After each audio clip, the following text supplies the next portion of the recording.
सबैलाई शुभ बिहानी। हेलो सम्पूर्णमा नमस्ते। हेलो स्वागत छ मेरो दिव्य घरती मगर युट्युब च्यानलमा। हामी चाहिँ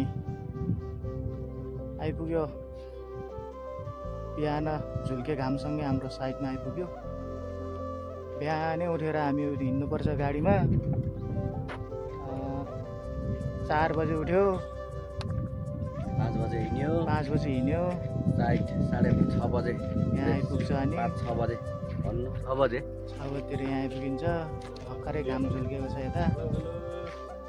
के छ हजुर? ठिक छ। ल हामी चाहिँ साउदीको यो ग्यास प्लान्टमा हामी ग्यास प्लान्टको पाइपलाइनमा काम गर्छ हैन। अब हाम्रो नेपालमा नि पेट्रोल हमारा खाने, उस्ताद भी आया है। ग्यास खाने अब हाम्रो पनि हाय अब हाम्रो पनि दिन आउला नि त। हाम्रो नेपालमा पनि ग्यास पेट्रोल खाने छ रे। Good bye good bye. अब चाहिँ हमार पाजी देखिए, पाजी छोटा पाजी, हमारा पाजी देंगे। आशीर्वाद दे दो इसको। थोड़ा हाइट करेगा, ऊंचा करेगा। हामी सबै चाहिँ एकै ठाउँ काम गर्ने। हामी यसै गरी हामी रमाइलो गर्छ। हामी अनि कुन दिन होला अब त्यो पेट्रोल खाने ग्यास खाने हाम्रो सरकारले दिएन भने त्यता पनि काम गर्ने अवसर मिल्छ होला हामीलाई पनि। अब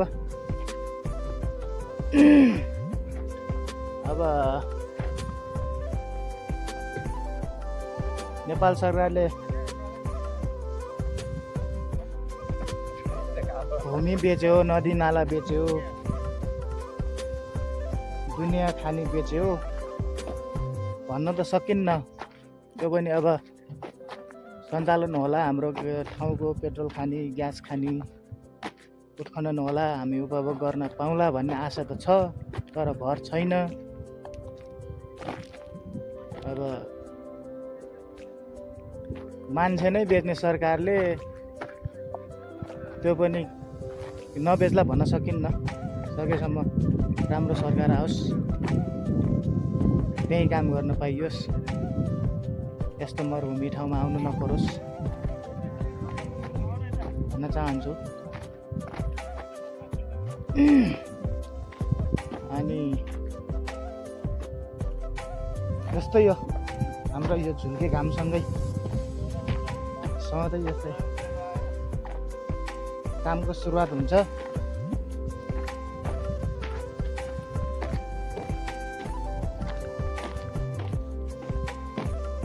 एकछिन फेरि म मिसिनमा गएको भिडियो बनाउँला। अब हामी चाहिँ यता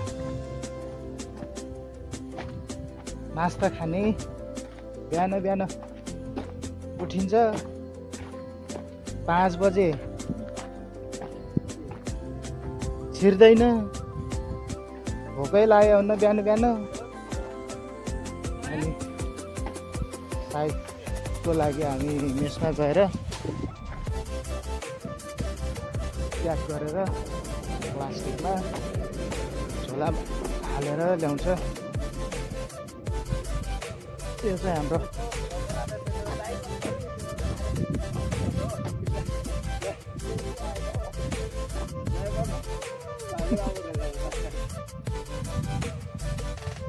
यो चाहिँ हाम्रो फ्रेस सेल्टर हो।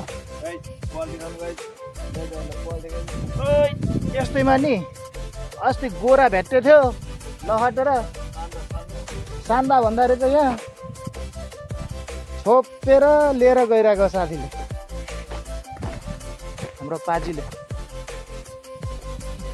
अब हामी यता बसेर एकछिन पछि हाम्रो खानपिनको कार्यक्रम हुन्छ।